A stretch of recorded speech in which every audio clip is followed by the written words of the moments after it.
गुरु प्यारी सात संगत जी राधा स्वामी जी। संगत जी, सत्संग व्यास ने समाज की भलाई के लिए कई काम किए हैं। इस बार बाबा जी ने जीवों की भलाई के लिए एक छोटा सा कदम उठाया है। गर्मी बढ़ रही है, अनेकों पक्षी मर रहे हैं। अपने सत्संगी भाई बहनों से बाबा जी ने निवेदन किया है कि अपने घर में छत पर छोटे से किसी बर्तन में पानी जरूर रखें। बर्तन प्लास्टिक, स्टील, एल्युमिनियम कोई भी हो, बस सुबह शाम उस बर्तन में पानी डाल दिया करें ताकि पक्षी उड़ते उड़ते पानी देख सके और पी सके, उन पक्षियों की जान बच जाए। इस बढ़ती गर्मी में अनेक पशु पक्षियों की मौत हो रही है। लगातार पेड़ों की कटाई बढ़ रही है, उन्हें पेड़ों पर रहने की जगह भी नहीं मिल रही है। आपसे निवेदन है, आप इस वीडियो को जितना हो सके उतना शेयर करिएगा ताकि यह संदेश बाबा जी की पूरी संगत तक पहुंच सके।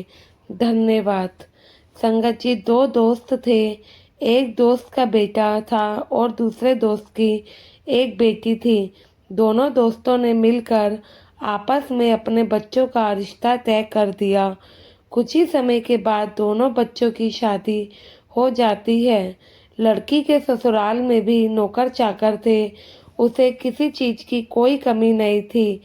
सब ससुराल वाले उस लड़की को बहुत ही प्यार और नाजों से रखते थे। लेकिन बाबा जी कहते हैं कि भाई, हमारे कर्मों का नहीं पता कब पलट जाए। कुछ समय बाद उसके पति को बिजनेस में काफी घाटा हो गया। उसका जो माल जहाज से आना था, वह जहाज समुद्र में ही डूब गया। फिर धीरे धीरे उसका बिजनेस डाउन होता गया और वह गरीब होते गए। उनका मकान, दुकान जो भी था, कुछ जो लोगों से कर्जे ले रखा था, उसको चुकाने में चला गया। उस लड़के के पिता यह सब कुछ सहन ना कर सके और उनको हार्ट अटैक आ गया। वह इस दुनिया से ही चले गए। वह दोनों पति पत्नी अब किराए के छोटे से मकान में रहते थे। लड़का अब कहीं पर नौकरी देखने जाता तो उसको कहीं पर भी नौकरी नहीं मिलती थी। गरीबी के कारण लड़की ने अपने पति से कहा कि मैं भी पढ़ी लिखी हूँ, अगर आप कहो तो मैं भी नौकरी की कोशिश करूँ तो शायद मुझे भी नौकरी मिल जाए। उस लड़की ने एक से दो जगह पर इंटरव्यू दिया तो उसको नौकरी के लिए फ़ोन आ गया और उस लड़की की नौकरी लग गई और वह नौकरी करने लग जाती है। वह नौकरी से आकर घर का काम भी करती थी। बाबा जी फरमाते हैं, समय कभी भी एक सा नहीं रहता है। मन में वह सोचती थी कि पहले हम बहुत ऐश और आराम में रहा करते थे। बर्तन, सफाई, कपड़े कभी नहीं धोए, ना घर का काम किया। अब वह सुबह उठकर घर का सारा काम करती, फिर नौकरी पर जाती और शाम को आकर फिर घर में दोबारा से खाना बनाती। उसके पास कभी ऑटो के लिए पैसे भी नहीं होते थे तो वह नौकरी से पैदल या बस में ही चली जाती, इसलिए घर आने में उसे थोड़ी देरी भी हो जाती थी। तो उसका पति उस पर शक करता था। वह उससे कहता, मुझे तो नौकरी नहीं मिली, बस तुम सुंदर हो इसलिए तुम्हारा किसी के साथ चक्कर है, शायद इसलिए तुम्हें भी नौकरी मिल गई। वह कुछ नहीं बोली, चुपचाप अपने घर के काम में लगी रहती थी। वह लड़का रोज उस लड़की को किसी न किसी बात को लेकर ताने दिया करता था और लड़ाई करता था। लड़की बाबा जी की तस्वीर के आगे बैठकर बहुत रोती थी। बाबा जी से अरदास करती, आपने यह क्या कर दिया। एक दिन जब वह रात को सो रही थी तो उसका पति उसको छोड़कर कहीं चले जाता है और उसने उसको बहुत ढूंढा, लेकिन लड़की को उसका पति नहीं मिला। उसने पुलिस में भी रिपोर्ट लिखवाई, लेकिन उसका कोई पता नहीं चला। वह सत्संग घर जाने लगी। उसने बाबा जी से नामदान भी ले लिया और भजन सिमरन करने लग गई। अब लड़की अपना गुजारा खुद ही करती थी।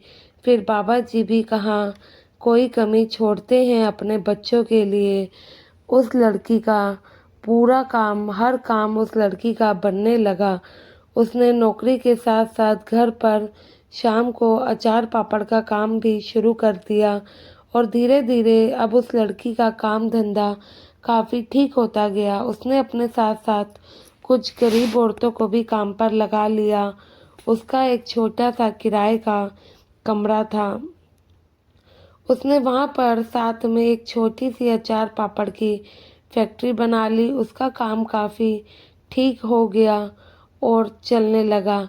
अब उसने नौकरी छोड़ दी और अपने ही काम पर समय देने लगी। साथ ही साथ भजन सिमरन भी करने लगी। बाबा जी की ऐसी मौज हो गई। अब उसको किसी चीज़ की कोई कमी नहीं थी। उसके पास अब कई औरतें और कई आदमी काम करने लगे थे, लेकिन अपने पति की कमी उसको बहुत खलती थी और उसने काफ़ी कोशिश करी कि उसका पति वापस आ जाए। अब इस बात को 9 महीने हो चुके थे। 9 महीने बाद उसका बेटा हुआ। उसके घर में एक आया को रख लिया। वह साथ साथ काम भी करती और अपने बच्चों को भी देखती रहती। उसके पास अब पैसा तो था। उसने पुराना घर भी खरीद लिया। वह मकान जो उन्होंने चौकीदारों को मकान जो कि बेच दिया था, उसमें उसने चौकीदार बिठा दिया और कहा कि मेरे पति को तो इसी मकान का पता है, कभी वह आए तो तुम उनको मेरे नए मकान का पता बता देना। 4-5 साल के बाद उसके पति का मन किया कि वह वापस घर जाए, तो देखो तो कि मेरी पत्नी क्या कर रही है। वह अपने शहर आया। एक बार एक चाय के ठेले पर बैठकर चाय पी रहा था, तो उसने अखबार में अपनी पत्नी की फ़ोटो देखी, जिसमें उसकी तरक्की की काफ़ी चर्चा थी। वह शहर की एक जानी मानी बिजनेस वूमन बन गई थी। वह चाय पीकर अपनी उस किराए वाले घर पर गया, तो वहाँ उसको कोई नहीं मिला। वहाँ पर एक चौकीदार बैठा था। चौकीदार ने उससे पूछा, आपको किससे मिलना है? तो बोला, यहाँ पर मेरी पत्नी रहती थी, वह अब कहाँ है? तो चौकीदार ने कहा, सर आपका नाम क्या है? उसने जब अपना नाम बताया तो चौकीदार ने कहा और उनको उनके नए घर का एड्रेस दे दिया। कहा, आप वहाँ चले जाओ। उसके मन में अभी भी अपनी पत्नी के लिए काफ़ी शक था। शायद उसने दूसरी शादी कर ली हो और उसका दूसरा पति वहाँ पर रहता होगा। वह वहीं पर उसके साथ रहती है। जब वह अपने एड्रेस पर गया तो वहाँ पर भी एक चौकीदार बैठा था। उसने पूछा, आपको किससे मिलना है? तो खिड़की से उसकी पत्नी ने अंदर से देखा कि उसकी दाढ़ी काफ़ी बड़ी हुई थी, कपड़े भी काफ़ी मैले कचैले से डाले हुए थे। फिर भी उसने अपने पति को पहचान लिया और बोला और उठकर गेट पे आई, तो उसका पति उसको गालियां देने लगा, काफ़ी कुछ सुनाने लगा कि तुमने दूसरी शादी कर ली, अब यहाँ पर ऐशो आराम कर रही हो उसके साथ। वह उसका हाथ पकड़कर बोली कि आप पहले अंदर चलिए, मैं आपको सब कुछ बताती हूँ। वह उसको अपने साथ अंदर कमरे में ले गई। वहाँ पर एक छोटा सा बच्चा खेल रहा था, तो वह बोला, तुमने शादी कर ली और तुम्हारा बच्चा भी हो गया, मुझे तो तुम बिल्कुल भूल ही गई हो। उसने पहले उसको आराम से बिठाया, पानी वगैरह पिलाया और बोली, आप पहले नहा धो लो, फिर मैं आपको सारी बात बताऊंगी। उसने अपने पति के लिए नए कपड़े पहले से ही लेकर रखे हुए थे। पहले से ही नए कपड़े लिए हुए थे कि जब भी वे बाहर से आएंगे तो मैं उनको ये कपड़े दूंगी, क्योंकि उसको अपने बाबा जी पर विश्वास था कि बाबा जी एक ना एक दिन उसके पति को जरूर लेकर आएंगे। वह बाथरूम में नहाने चला गया।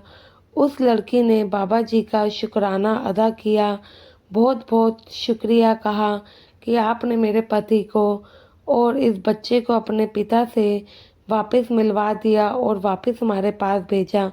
आपका बहुत बहुत धन्यवाद। इतने में वह नहा धोकर आया, तो उसने अपने बेटे को बताया और बुलाया। उससे बोली कि देखो, आज आपसे मिलने आपके पापा आ गए हैं। वह हैरान होकर बोला, क्या ये मेरा बेटा है? तो उसने कहा, हाँ। तो वह बोला, तो तुमने दूसरी शादी नहीं की? उस औरत ने कमरे में अपनी शादी की फ़ोटो लगा रखी थी। वह बहुत खुश हुआ और उससे बोला कि यह सब चमत्कार कैसे? तब उस लड़की ने सब कुछ बताया कि आपके जाने के बाद मैंने दिन रात खूब मेहनत करी। मेरी मेहनत रंग लाई। अब हम पहले से भी ज़्यादा पैसे वाले हो गए हैं। मैंने आपको ढूंढने की बहुत कोशिश भी करी और अखबारों में भी आपका इश्तिहार निकलवाया, लेकिन आप मुझको कहीं पर भी नहीं मिले। वह अपने पति को बाबा जी की फ़ोटो के सामने ले गई और बोली, यह सब इन्होंने ही किया है, इनकी कृपा से ही हुआ है। आपके जाने के बाद मैं सत्संग घर जाती थी और नामदान भी लिया, भजन सिमरन किया।